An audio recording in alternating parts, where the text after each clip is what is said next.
think most of you know that Ward 4 Councilor Steve Reardon. I'm here with the mayor today. We're having the meeting today because we want to make sure we get out as much information about what's going to be a really fantastic project, the end of a really fantastic project for the city of Revere, that being the refurbishment of Harry Dello Russo Stadium. I shouldn't say refurbishments because it's a brand new stadium, really. And the opening of the New Hill School in Ward 4. So in addition to the mayor today, we have with us Kate Schroff and Steve Broadhead. They are from Hill International, which is our project manager. They ran this project. They've run this project since the beginning, dealing with the contractors, et cetera, the architects. We have Jim Garino from DRA, which is our architectural firm that designed, with the help of the school building committee, of course, and Dr. Dakin designed the school. We have Scott Longren from CDM Smith, and they are the designers of the stadium project. And they're here to answer any of your questions. We're not going to really say too much. We know that people probably do have questions. I was hoping we'd have more of a turnout here, but maybe that's a reflection of the confidence of people in our management. That's all I can say, Mayor. What do you think? In any case, all kidding aside, we're committed to making sure, and we have been committed to making sure this process has been open and responsive to everybody. We've responded to complaints from dust and trucking issues, which are inevitable in a project like this, and we've responded to rodent issues, which fortunately there weren't too many of them. It's been a rather smooth project, actually. It's gone on quite well. But what we've essentially done is put two very large projects together on a very small piece of land. So it was a real challenging effort by both the school building committee, all the players involved as far as the architects, engineers, and contractors, and the stadium building committee with Frank Stringy as the chair on this, that really put this together and put these two projects together so they work. Hopefully they'll work great when they're finally done in the next couple of months. So I think what I'd like to do next is bring Mayor Russo up to offer a few his remarks on this process, and then what we'll do is we'll bring in we'll bring up the folks from Hill International and DRA, and bring up the designers for the stadium as well. And you can ask them any questions you have. As you can see, we've got a number of renderings up here and drawings, et cetera. We have some plans in back there that we can show you if there are any other lingering questions. So feel free to ask whatever questions you have. We'll probably offer a few more comments on things that you don't ask about at the end of the meeting, just to make sure everybody understands what's going on. So without further ado, I'd bring up Mayor Dan Rizzo to offer a few comments.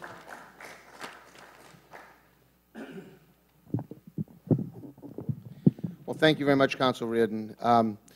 Contrary to popular belief, Councilor Reardon is not a member of my staff, okay, because he has been in my office, I think, for the last 2 years, talking about these two projects, probably arguably the most public investment going on in any ward in the city. I guess I'll just talk a little bit about how this all began. It began with the new McKinley School. It was the end of our 5-school building project that we had committed to back in the year 2000, and the McKinley being the 5th school. And I see Principal Ed Moshe here. He's like a proud father waiting for the school to open. But it's a long time coming. Some of you here may have had children that may have attended the McKinley School, and some of you may have grandchildren that are attending the McKinley School now. It certainly was worthy of a new school, and we agonized for a long time over where to put the school. We had our druthers, and I know DRA is here with us, and they can attest to the fact that we agonized over, do we put the new McKinley School where it currently is? Do we put it where Harry Dello Russo's stadium is? Do we put it? We looked at a lot of different options as to where this new school should go. And the only site at the end of the day that made sense was the old site of the Hill Park, which is now aptly named the Staff Sergeant James J. Hill School, out of respect for the Hill family which the park had been named after.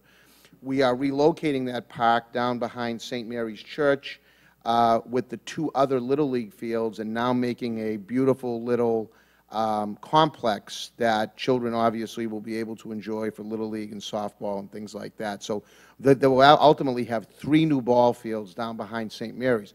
But as far as this project goes, where we had to use the Hill Park site, it's a very, very, as you'll be able to see by the drawings, it's a very, very dense piece of property. It comes right out to the property line. You'll see we're actually relocating the telephone poles to the other side of the street for the sight line that's going to lead right up past the school and the stadium. These are major investments that the city has made. $43 million for the elementary school, and another $6 or $7 or $8 million for the stadium. So, these are going to be the pride and joy of the city of Revere, and we are extremely excited about it. So I'll take you to the next piece. After we committed to the school, we were successful in obtaining a $2.72 million Parks grant from the Secretary of Energy and Environmental Affairs that paved the way for City Council support to build a new stadium, a new multi-purpose stadium that is going to be incredible. I don't know if any of you have had the chance to see it. You can certainly see it on the drawings. You may have driven by it. I know you're all direct abutters or abutters of some sort that live in that area. It's going to be a tremendous facility that, again, you could say that stadium could have been rebuilt 25, 30, 35 years ago. That's how deplorable of condition that it was in.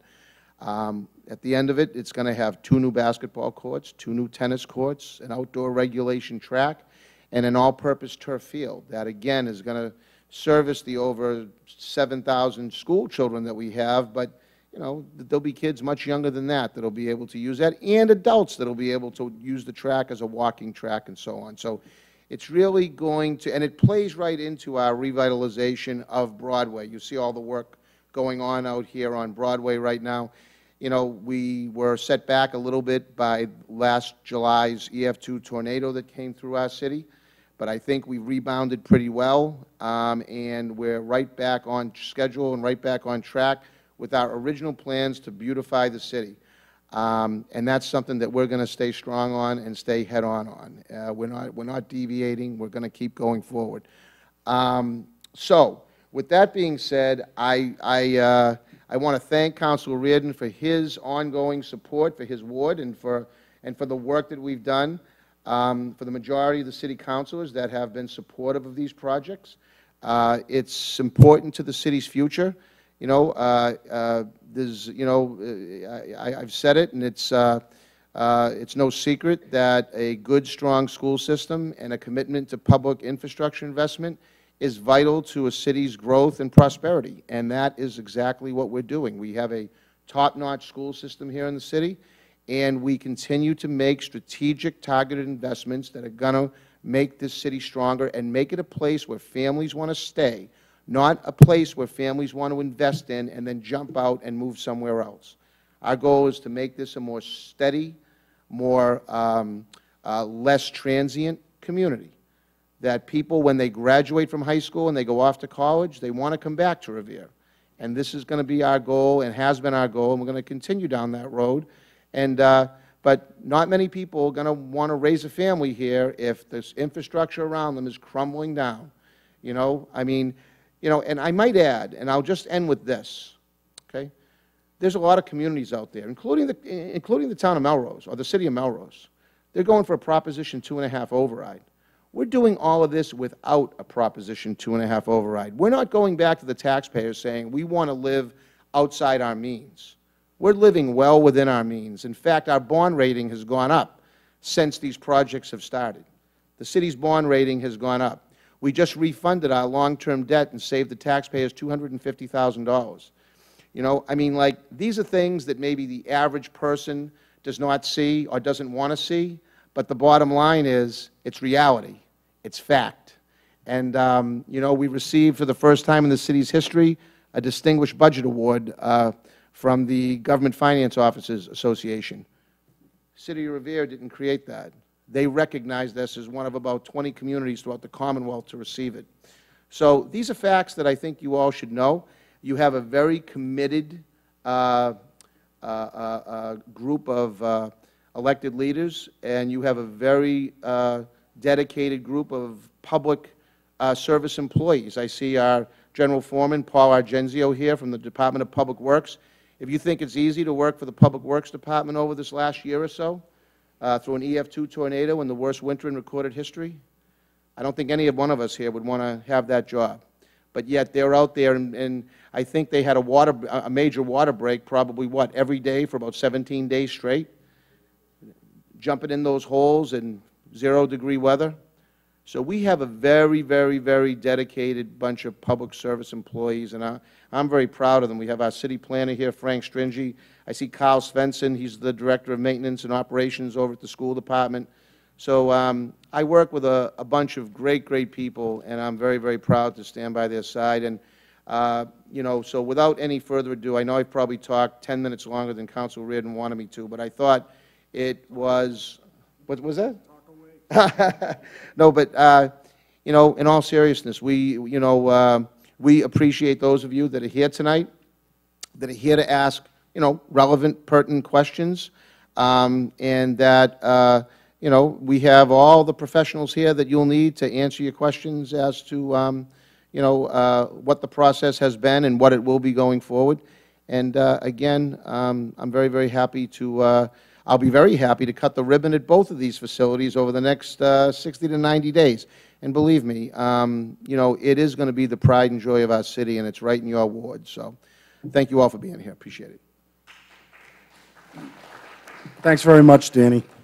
Let me first acknowledge some of our public officials that are here today. Stacy Rizzo from the school committee, Dan McGuire from the school committee, Mike Ferranti, school committeeman, and former school committeeman Fred Sanella. From the city council, we have Steve Morabito and Brian Arrigo. And in light of all fairness, we have Ward 4 candidate Pat Keefe here. And, of course, the officials that are going to be available to you to speak tonight. I just want to say, what I think I'm going to do is this. Ask all the questions you want. We'll bring the professionals up here who are best suited to answer them at this point. Be as specific or as general as you want to be. I will say a couple of things. The first question people are going to ask probably is when's school opening.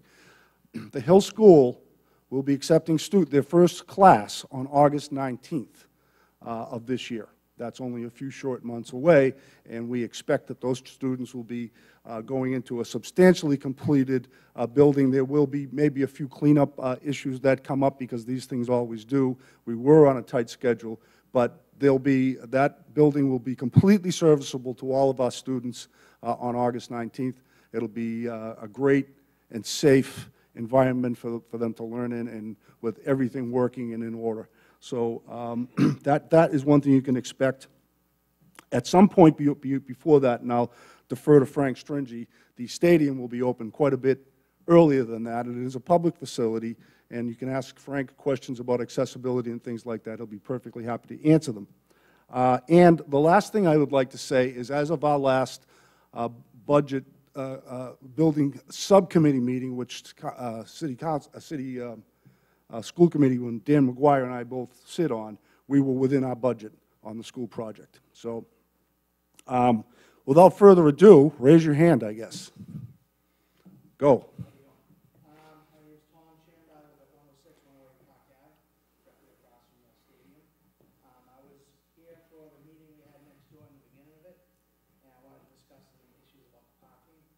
Sure. As we go forward and the stadium opens up and the school opens up. What would you like to know? Well, we were promised certain things in the beginning about construction workers parking.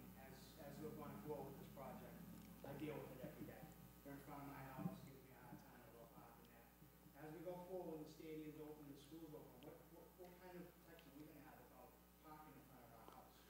Well, right now, the traffic plan is not complete because we don't know what we're going to be dealing with essentially for traffic. But you do realize that the school will have its own parking facility, as you can see from the drawings, out back here and all around. There's quite a bit more parking. There's quite a bit more parking than was ever available at the old McKinley School. It's something that certainly we can address if it becomes a problem, and limit parking on Broadway. I think the mayor would probably be in agreement to, in some way, shape, or form, limit parking on Park Avenue to the residents in some way, shape, or form. And I doubt that, even when it was open last year, blocking my driveway, people don't care.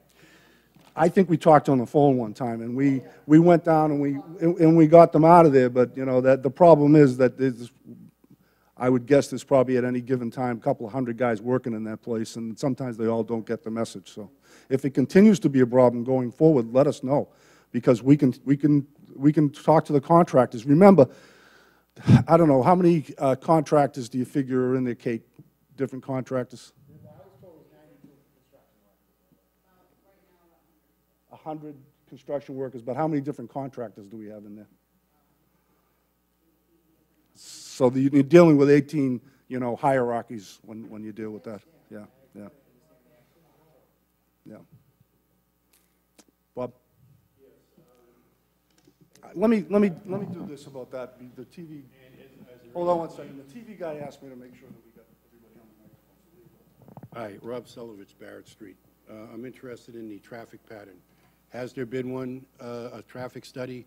Are there any plans to turn any streets around, perhaps Yeaman Street or Foster, or something to alleviate some of the problems coming off the base? We talked about this from the very beginning, and I talked to Miles. I'm sorry. The question was whether about a traffic study or plans for mitigate traffic in the area once the school is open. We talked about this at the very beginning, and Yeaman Street certainly is at the top of the list of things that we discussed. And we were talking about actually earlier today about getting the city engineer to come up with several different plans for the use of Yeaman Street and access to Park Avenue, either in or away from Park Avenue, to take some of the traffic away from the school area, which, of course, is going to be...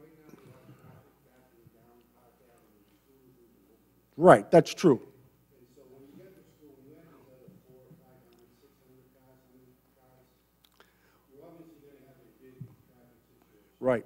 Rather than wait until August, when's the school opening? August 19th. Perhaps we should deal with that before then. Well, we are dealing with it. We're dealing because the problem is that we don't know where the pressure points are going to be. Yes, you do. All you have to do is go there and look at it today, and that'll show you where the pressure points will be in August. Well, I don't necessarily buy that, because first of all, well, I do live there. I live in Ward 4. I go by there 3 times a day. I go by there.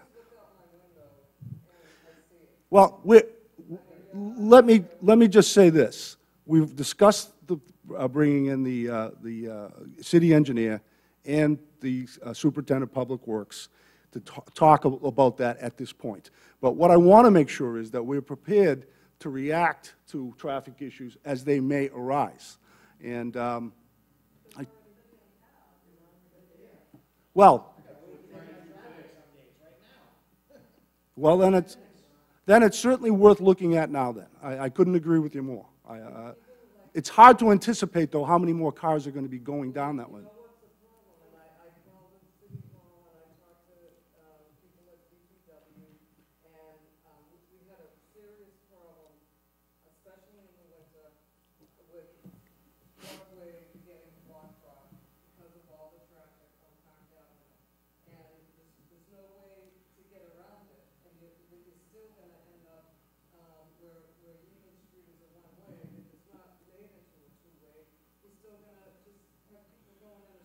Well, that's what one of the things we're considering, is taking people off of the intersection of Broadway and Park Avenue down Yeaman Street towards Broadway.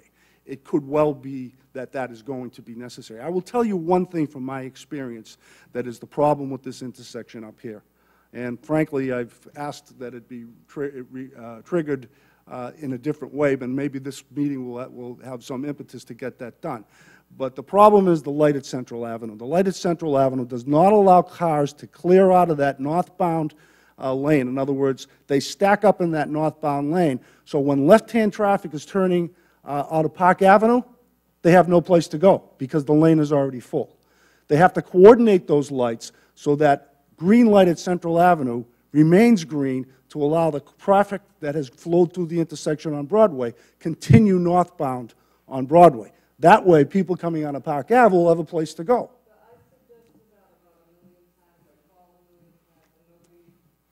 But that you agree that that would be helpful? Sure.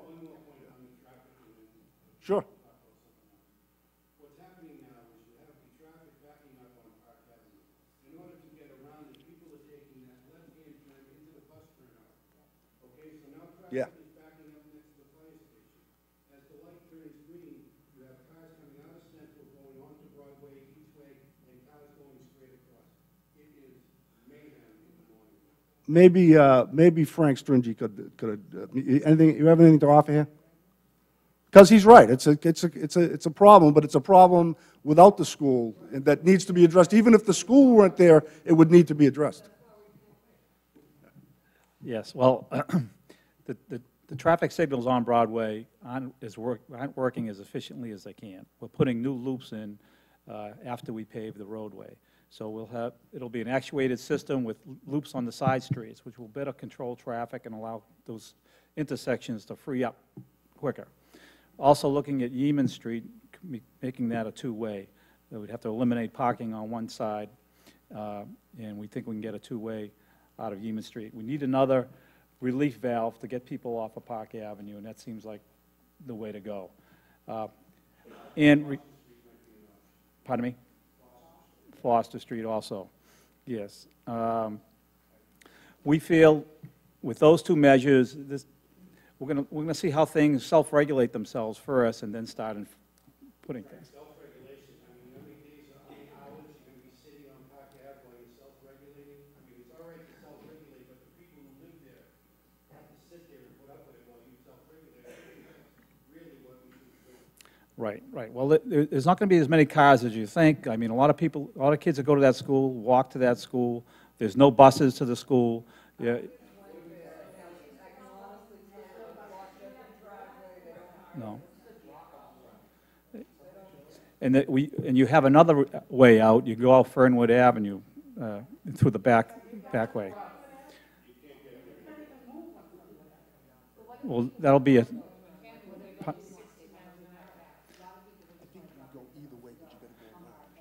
That'll be restricted. You'll be forced to come. Yeah, you'll be forced to come in and do the turnaround inside the school, and you have an option to come out Fernwood Avenue and get back onto Broadway, or go back up through the hills, or you can come out Park Avenue, and you'll be forced to take a right out of that parking lot. There'll be no left turn onto Park Avenue coming out of there. So these measures will be in place when we start, and then if we have to take additional measures like the Foster Ave scenario and the Yeaman Street scenario, we will do that. So I think we do. We have to do that with, like Councilor Radin says, you really have to see where the pressure points are.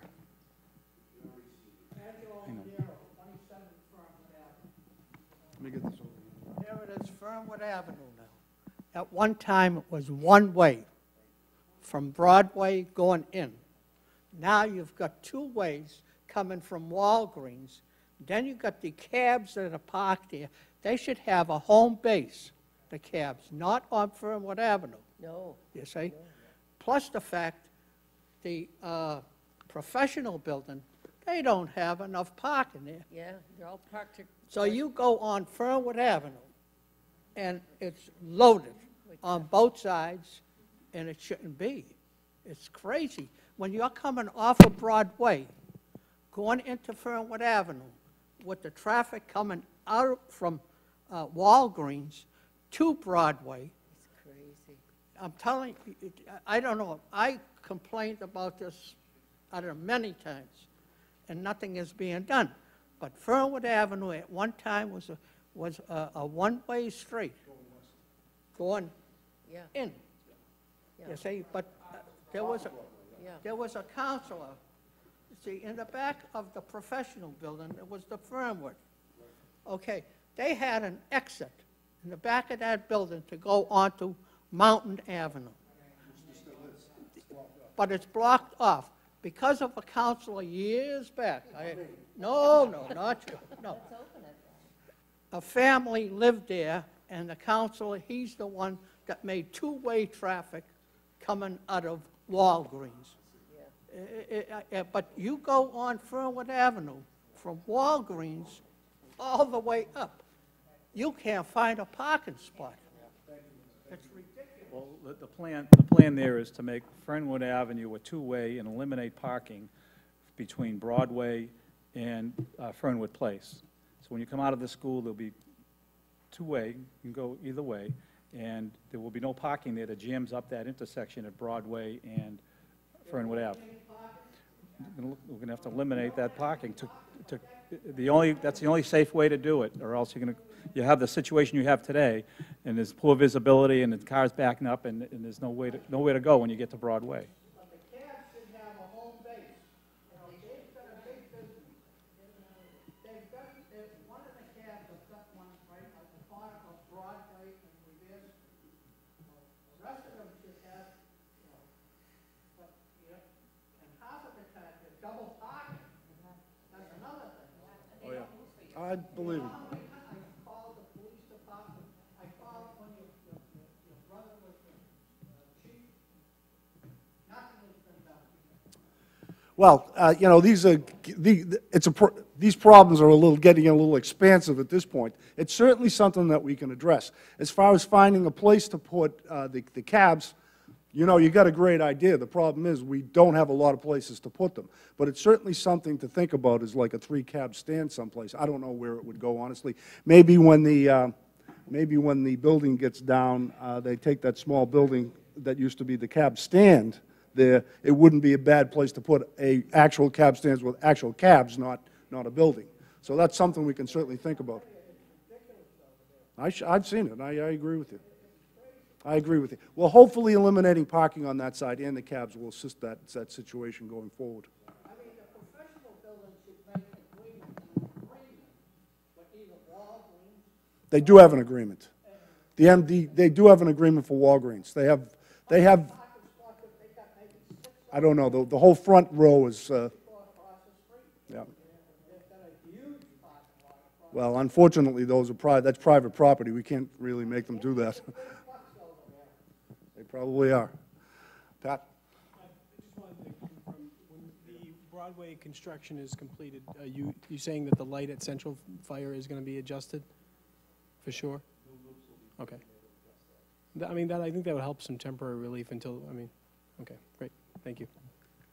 Well, to that point, Pat, and I agree, that when I come down that street, the worst part of it is when people can't go from Park Avenue left north onto Broadway because of its full. And if it's really, when you think about it, a kind of a simple fix. If you leave that light green and put a red at Park and Broadway going northbound, allow 5 or 10 seconds for that traffic to clear out of there, and then change the green light to go left on Park, you should have plenty of place for them to stack up. Yeah. All right, anybody else got any questions? It's all traffic. Go ahead. Hold on. I live on 92 Fernwood. That's my house, right where the trucks go in and out of the park. I've had the china fall out of my china cabinets. That's how bad this construction has been.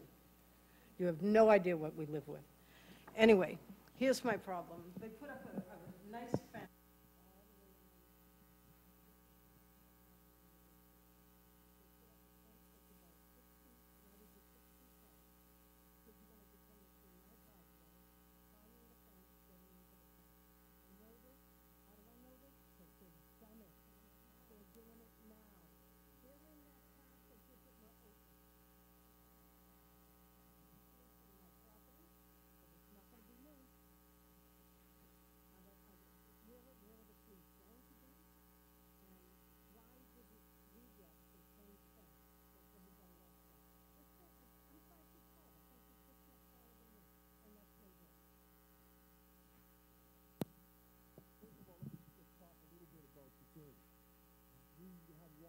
entire facility for cameras. It's wired the entire facility for cameras, school, the park, and everything, directly into, that are going to be directly into the police station. So there'll be constant ability to monitor.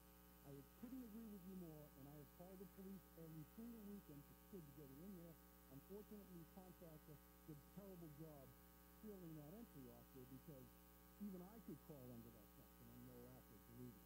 So I understand that, and every time I see kids in there, I call the cops. I'm calling myself Mrs. Tucker. Mrs. Tucker used to, not working? Hello? All right, we're good now. So I call myself Mrs. Tucker because when I was growing up on Central Avenue where the telephone building is, there's a big field there. We used to climb over the fence and play baseball. Every time we hit the ball in Mrs. Tucker's yard, she'd call the cops on us. So I'm gonna in the opposite direction. Now I'm the one calling the cops. But, I mean, I saw them in there with a lacrosse goal. They dragged a lacrosse goal in there one time. But that's... Right. Well, like I said, your vigilance, do not be afraid to call the police on this, number one. Well, we're not much longer. The problem is we're in that interim period where the field is accessible. No, it is closed. They should not be in there. And like I said, yeah. Well, we'll, pardon me? I'll let Mr. Stringy handle that question. He's also going to discuss the security issue as well as. Yes, the field will be open to the public. We hope to keep the field open until dusk, maybe 9 o'clock at night in the summertime for residents in the area that want to walk the track and use the facility. We do have security lighting that will go on after the main lights are shut down after 9 o'clock. With respect to the fencing, I mean, your property, I'm familiar with it. You have a stockade fence, and we have a 6-foot chain link fence in front on a block wall. So I don't see how kids would be climbing over that, but, you know, I know they did in the past, but. But we're going to have, this is going to be open. There's not going to be it was a closed facility before. This is going to be open. You're going to have access coming from behind the school, the parking lot behind there. There'll be a gate getting into the fence. Park Avenue will have 2 entrances. And the Fernwood Ave side, we hope to keep closed.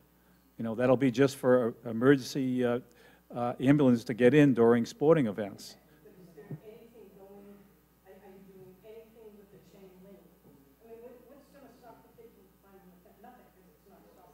She's concerned about the situation as it is right now. I don't think she realizes that it's going to be... Oh, under the current situation?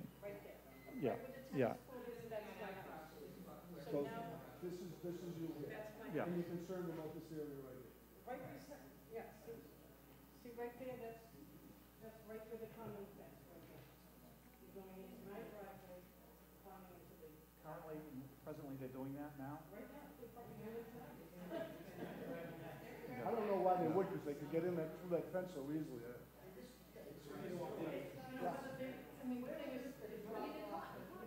Rob, yeah.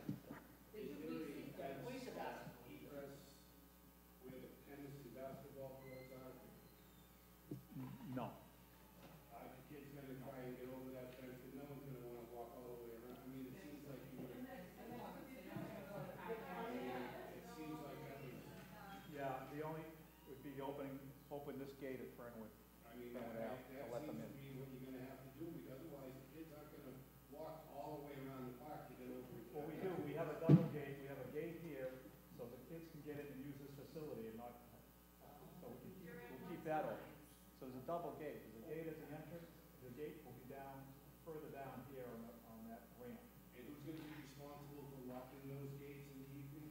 Yeah, well, that's gonna have to be discussed either with, what we would like to have is the police be responsible for shutting the facility down at night. I know, with this is what we will have to, because you're gonna have people in there that, you know, you have to shush out of there once the lights go out, they're gonna be hanging around. We have a system that we're going to be opening and closing.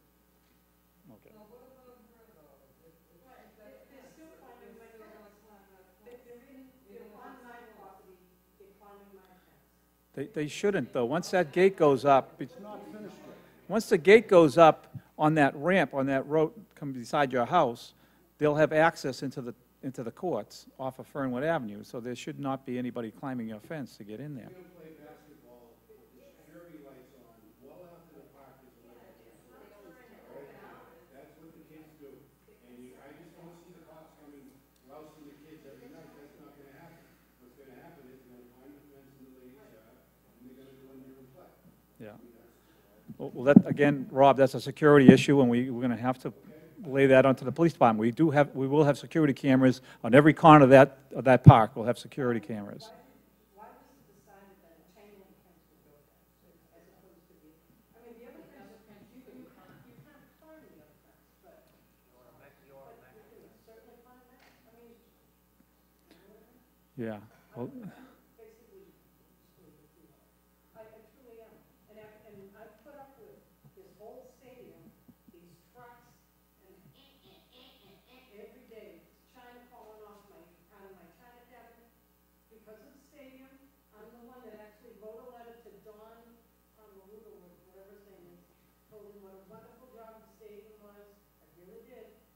And I put up with all of this, and then I get a crack fence. You gotta be kidding me.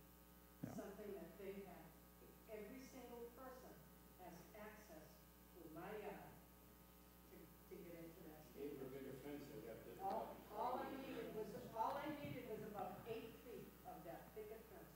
That's all I needed. I'm telling you right now, I would be your biggest nightmare. I'm telling you right now. Because of what I put up with, I would be your biggest nightmare. I think we should talk to you about maybe doing something with that fence. I don't know. yeah, we need to talk. If it's an ongoing problem, we need to address it.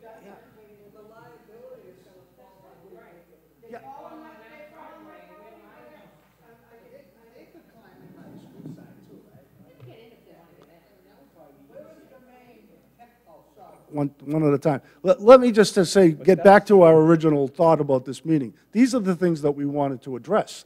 This is not something we can't overcome. If that's an issue, remains an issue, I'm not going to make any promises because I'm not the one with the purse strings. But I certainly will advocate for you to keep you happy so that no one's going in your property to access this property. That would be unfair. Nobody will, because she has a stockade fence, so they won't be going on her property. That area with the chain link fence is on city property, and there's that. To get to the chain link fence, you have to go to my driveway, where my truck is parked. And then they have to jump your fence, your stockade fence, and then go over and jump another fence. Stockade fence on the back of my house. I'm talking the driveway. I parked right, here's my driveway, right there, and that's the fence, right there. See that, see the green fence? That's my driveway.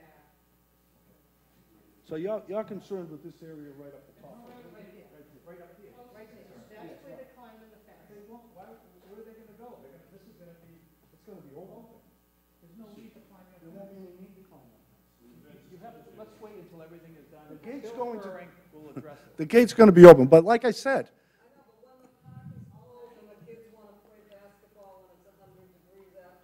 well, remember, we had 2 basketball courts on the other end of the building. And, well, that's why we have the security cameras we didn't have. That's one thing.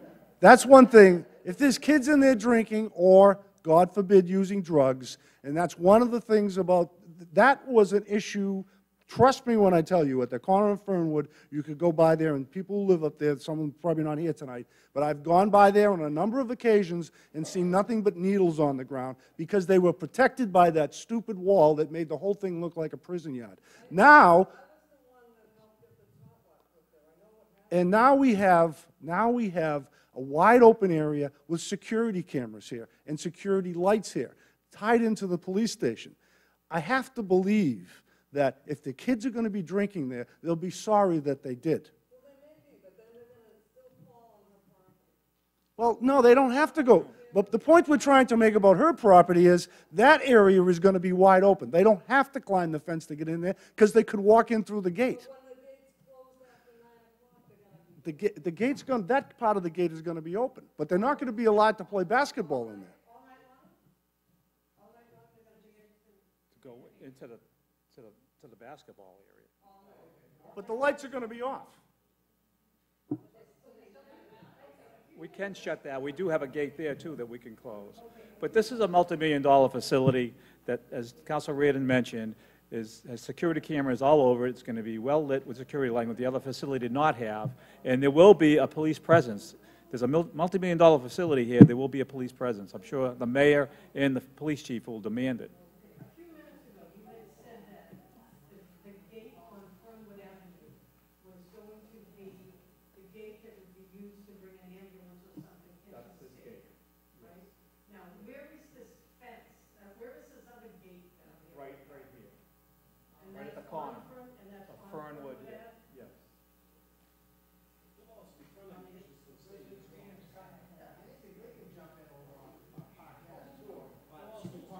There's many ways to get in. There's no question. I mean, anybody in any walk of life, if they really decide that they want to break into somebody's house, they're going to find a way to do it.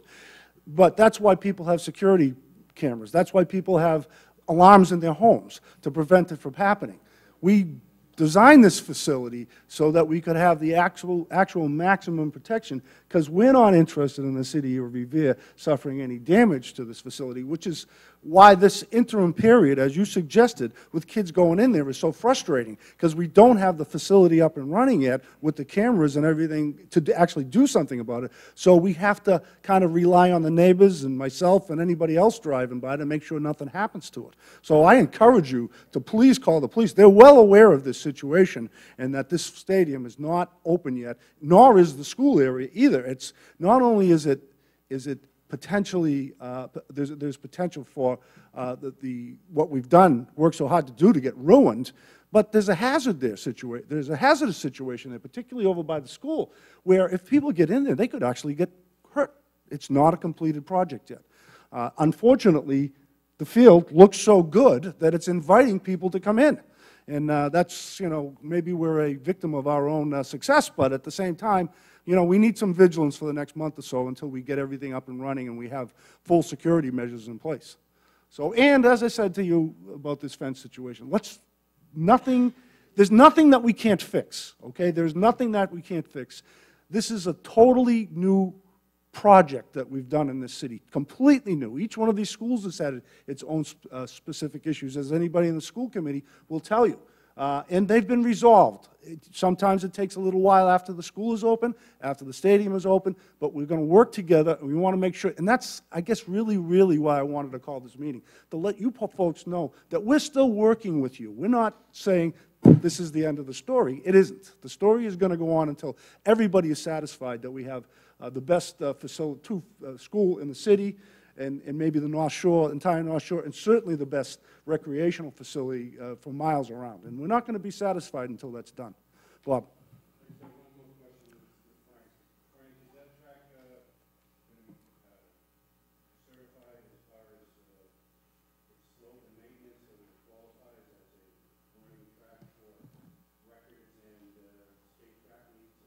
Absolutely. It's a regulation standard track that meets all specifications, MIA specifications. And pardon me? Yes, no, that's what I want to get to. Graduation is scheduled tomorrow night at the field. We're complete substantially enough to hold graduation there. But after graduation, we're going to close the facility down again because it's poly-resin surface on the track, which is the rubberized surface, has to go on. It'll start next week. That's a 3-week process. So it won't be until the end of June till that process is done. And then we can start work. At the same time, we're going to be color coding the courts, not putting any basketball hoops up yet until the project is done. And then finally, doing that last element, which is the paving. We have to put a new drain line and water line coming in off of Fernwood Avenue, then pave that ramp coming down Fernwood Avenue, and finish the Memorial Plaza, which is on the northern side of the park. And that will complete the project. And that we expect everything to be done. While we're doing that ramp, we expect to open up the field in late June, because the poly-resin track will be set enough to use. And we can close this part of the facility down and open this up to the public. And then the last element is getting this paved here and this memorial put in the flagpole. So So that's it. So our schedule is probably end of June to open up this part of the facility, and probably end of July to open up the entire facility. Yeah. Done. Hold on one second, just to address Bob's question as far as the field is concerned.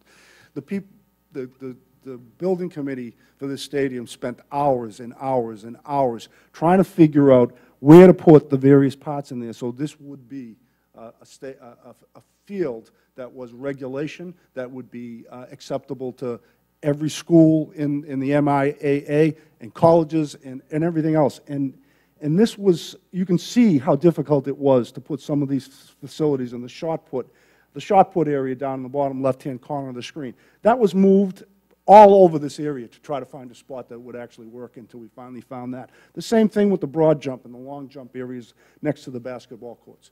And you got to realize that when we took over the area where the basketball courts and tennis courts used to be, we were obliged by the government to replace that. We couldn't just take it out and say, well, we don't need basketball courts or tennis courts. We had to find a spot for them. And we managed to fit them up there. And this was a lot of work by the people that were involved in it to make sure it came out right. And so I want everybody to try to appreciate that a little bit. I will say we're doing one more thing as we progress through the summer and before school starts. We want to start reconstructing the sidewalks on Fernwood Avenue and put new concrete sidewalks with street trees, and we're ultimately going to pave Fernwood Avenue by the end of August before school starts. We're going to do the same thing on Barrett Street. We feel those two streets are going to be probably heavily utilized by children walking to school and going from school, and parents using those roads to filter out into the neighborhoods. So we're going to get sidewalks in the road? Yes. Where is the main pickup for the kids? Well, that's dealing with the school right now. So I'm just handling questions regarding the stadium. Can we do one at a time? Can you guys address that drop-off area? DRA, of course, the guys who designed it. They better have an answer, right?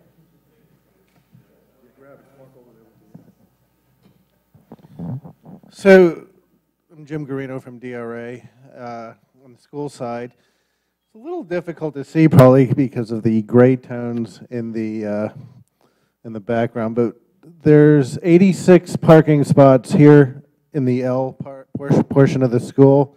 Then there's another 22 along Fernwood Place here behind Walgreens, and the intent was to have this available for evening parking as well as part of the green initiative of the project and the lead points that we're seeking.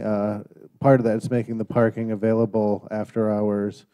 So there's several different traffic patterns and drop-off points that we have on the site. So entering from Fernwood up here, there's a drop-off along this edge here for older children, and then the intent would be to loop around back onto Fernwood here, or you could join this loop within the inner school parking area here. So the smaller children would be dropped off along this radius here, and then the parking lot entrance would be at this point, and then there's another main entrance on Park Avenue right here, which you can see in the images here. So those two entrances connect a central lobby, which I have images of in the back. I can show anyone who's interested. So does that answer your question about the traffic patterns and drop-off areas on the site?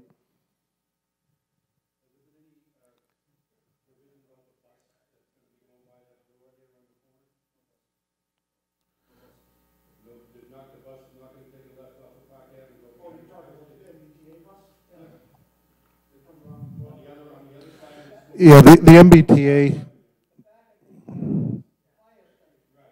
Yeah, this is the MBTA way here. So we're trying to minimize traffic along here. Most of the traffic would be through Fernwood, circling back out, or you could circle around and out that way. But bear in mind, particularly in the morning, you only look at it about a half an hour. There's probably one or two, maybe three buses that would go through there at that time. And of course, later in the day, the school is going to let out that's an extended day there, Danny, right? It's an extended day, so many of the children are going to be there phased through the afternoon. Till the afternoon. Well, no, many of them, well, it's possible they will be. That's very possible. Yes, ma'am. Oh, geez, I don't know. Where's Franco? I don't know. I think now that the trees are in there, is there any need to continue having no parking on that other side of Alston Street at this point, once the trees are in?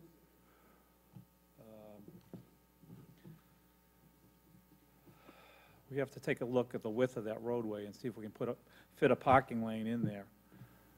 Is that the request, to have additional parking on No. Alston? Well, there was always parking on that lane.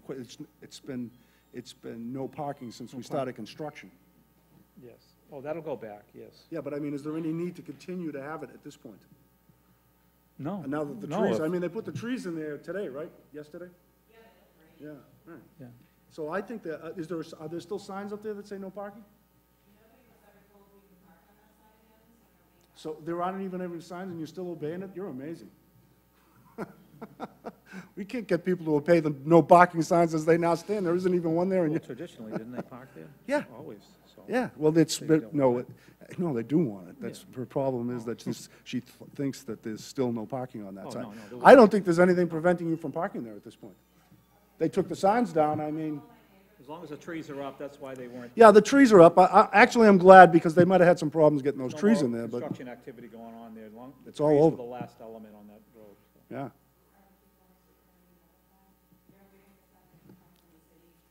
Well, the signs will have to come down. We'll have to direct the. If there are any signs up there, I'll see that they come down, and I suppose we could put a note in everybody's door or something like that, or maybe you could just let them know that they can park there now. Well, the meter maid, I don't think, was there anybody ever tagged over there? I don't think there was anybody. Were they? Oh, yeah. Oh, street cleaning. Oh, street cleaning. Now, wait a second. That's a different story. Street cleaning's a different story.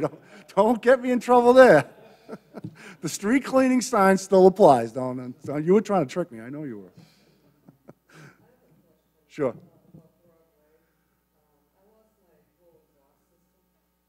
Oh, you're talking about the, I'll let Frank handle that one, although we're not specifically here to talk We're about going it. to start paving Broadway Monday night. So it'll be Monday night, Tuesday night, and Wednesday night, paving all of Broadway. So it should be done the end of next week.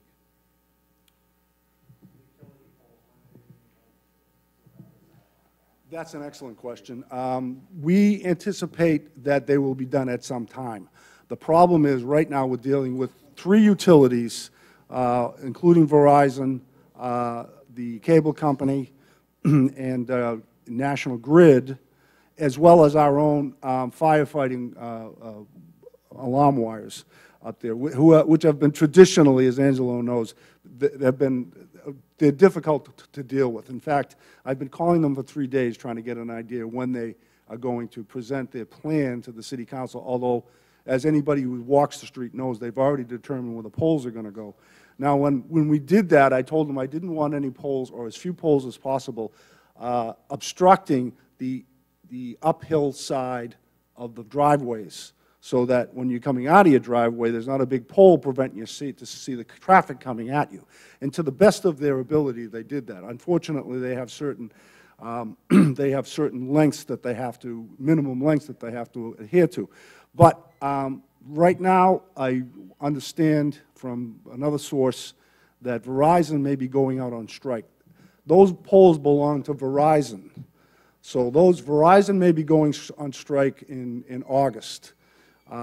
We were hoping that the job would have been done before that. But right now, my understanding is they're training their management staff to run wires on poles. That's how pretty sure that they are going to go. So I don't have an answer for that. I think they're going to do a clean job. I think they're going to be maybe an hour or two at a time, but I think it's going to be a clean job. I don't anticipate that. They haven't given us their final plan yet. We've paid them, of course, but at least we've paid them what we're supposed to pay them so far. But they haven't given us our final plan. I honestly and I was mentioning that to Dr. Dakin last week, is as much as I would like them to have this project to be completed when the kids go to school, I would suggest that that's probably going to be one element that may have to wait until next summer. Just a layman's guess, but I'm going by the lack of, well, what I'll call a lack of cooperation, quite frankly, from the utilities. I can't call it anything else, because I've been promised this plan, and the city council has to vote on it, and I'm sure the city council is anxious to vote on it, but we can't vote on anything we don't have. They're required by state law to get our approval, so they can't do anything without that, and so that tells me right now they're not really moving fast enough on it. But, well, yeah, I know, but I really like to see everything done, because, you know, you people have put up with a lot, okay? So putting up with another phase of this thing is aggravating, and it aggravates me, quite frankly. I mean, this hasn't been easy for anybody, and I certainly appreciate that. And like I said, we're still working on it. It's a work in progress. So do not shy away at all from addressing your issues. I mean, a lot of people say, "Oh, I'm not going to call my counselor. He doesn't do anything. You know, he won't do anything for me." We want to do it. The mayor, the rest of the city government, the rest of the city council wants to see that this is a great project. So call me. My number's out there for everybody to see. My email's everywhere. I get emails daily. The mayor's office is responsive. Again, your councils at large are responsive, so by all means, don't hesitate at all, and we'll deal with your issue. If it continues to be an issue, we'll find a way to deal with it. It's not earth-shattering, okay? No. I mean, no. I know it's China-shattering. I know it's China-shattering, but I mean, it's not an earth-shattering problem that we could say there's no fix for this. There's a fix for everything, you know, and this is something we can do. Danny.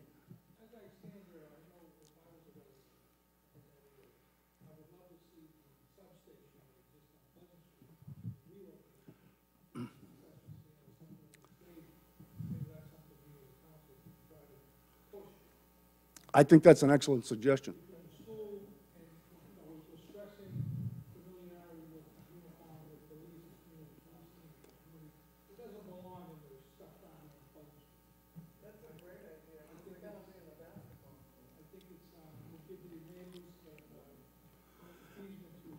Well, I'll be honest with you. We have several structures in the stadium that really are going to be used only sporadically. Certainly, there's a ticket booth right here. I mean, you're talking about, but I mean, if you put, you know, you don't need a lot of room for a police substation. You really don't. Yeah, and that's probably not a bad idea. And I'll certainly suggest that to the mayor.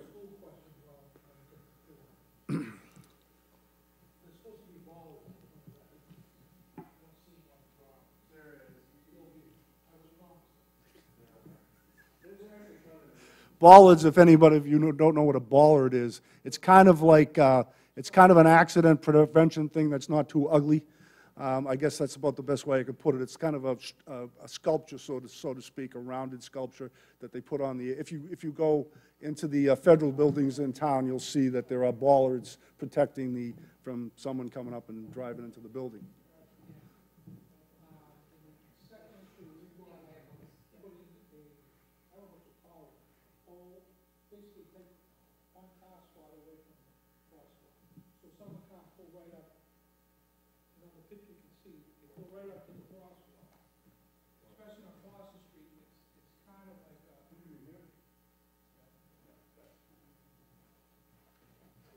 Yeah, you might as well have the microphone. Well, under the Safe to School initiative, there was something that they appeased me of, where they would put a pole, so no one could park from here, a car space. 12 feet, is it, Frank, a car spot? As you know, living in the area, they pull right up and their bump is on the crosswalk. So that's something I would like to see. You'd have to lose one spot. I see. It's a yellow pole, so it's visible that no one can park there. Well, I certainly think, again, everything is in play right here, including that. It's certainly something that we need to weigh, because obviously it takes a parking space away from near your house. So you might not like that idea so much, and it may not be necessary. Right.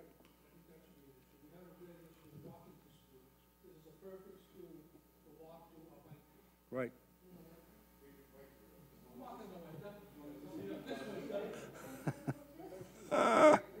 Well, you know, that's true. There are young children, and we expect most of the traffic, drop-off traffic, is going to be with the younger children as the older children. As again, as Danny said, many of them live within the stone's throw of the school anyway, so they'll be presumably walking. But we'll have to wait and see. We can't predict as easily as that where these traffic patterns are going to be. They could change from year to year depending on who the children are and who their parents are and how many cars are in, you know, it's just, it's not an easy thing to do. One thing I will say as far as the traffic is concerned, Bob, addressing your issue, I suggested to Miles today that what we should do is have the engineer draw up several different plans and be prepared to have a traffic, because there's a process for these things. They have to go through changing a one-way street isn't all that easy. You just don't say change the one-way street. So what I suggested to Miles today was that we schedule a traffic commission meeting within a couple of weeks of the opening of the school and already have 3 plans or 4 plans we can put in front of them and be prepared to mobilize as quickly as possible so that whatever issues we are dealing with, we don't have to deal with for very long. That's what they have to do. Public hearing has to be had before the traffic commission.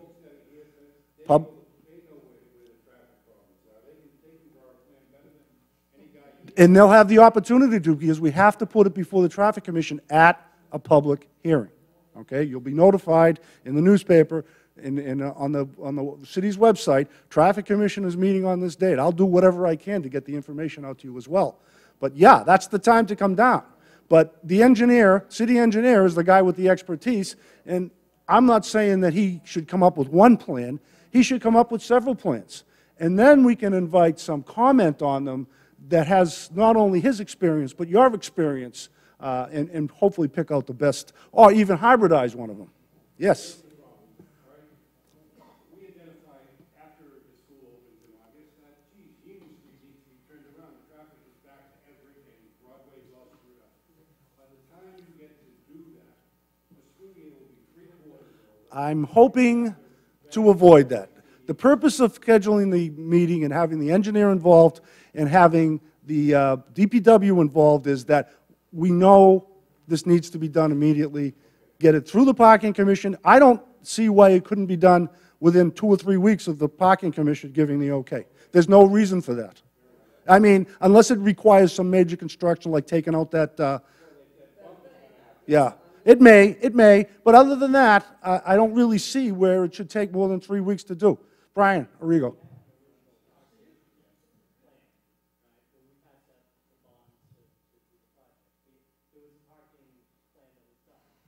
There was a traffic study, I think. Yeah.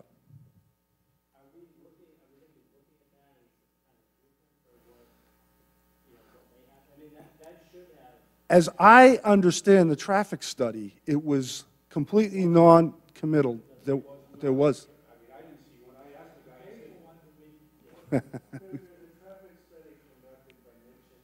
Right.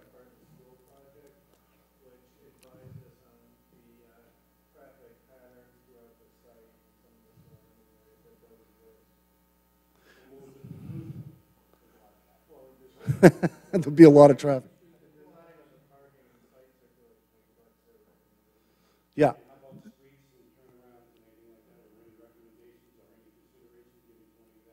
Yeah, they looked at it all. And they think that this will work the way it is. I doubt it. You obviously doubt it. So what I'm suggesting is we be prepared that they are wrong and that we have an alternate plan ready to go forward, or as ready as we possibly can be. But we're not going to be able to say to the traffic engineers, you're wrong, until we see what the traffic is. So that's really where we're, pardon? Well, I know, we've discussed this ad infinitum, this issue with Broadway, and I think that is to some extent a separate issue. Mr. Moshe.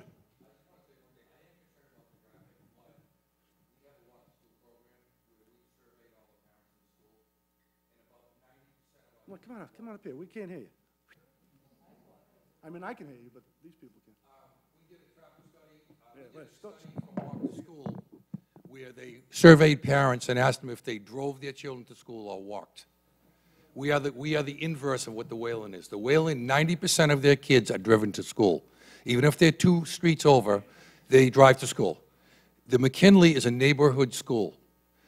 In light of the situation where there's one way in and one way out, that's not the case at the new building, but 90% of our kids, I'd even say 85, walk to school. I realize we see what the traffic is out there. So 560 kids does not mean there's 560 cars that come to the school.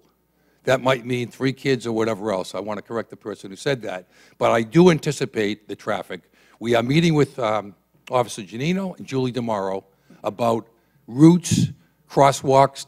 There's 4 more proposed crosswalks that might make the traffic better or worse, I'm not sure. But just to state, we're a neighborhood school. We encourage kids to walk. We do have a walk-to-school program, and about 15% of our kids are driven to school right now. We're encouraging them to walk. Most of the kids who live close by do not get driven. That's not the case at the Wayland School, and they had quite a mess there, but it was straightened out. But that's what we are. So I just want to make note of that. Excuse me? We had an hour. We used to go home for lunch. We have 20 minutes for lunch, and it's not long enough. Thank you. Well, thank you, Eddie, for that insight. That's our principal of the New Hill School, Ed Moshe. He's wearing a smile every day now, except for when people ask him questions like that, I guess. Anybody else got anything else to add, to question, any questions? And this, again, this is not the end. This is not the last meeting. We are not shutting the door on either the City Hall access or our minds about what we can do to improve these situations in both the stadium and the school. So please, please, please do not hesitate. We're not perfect.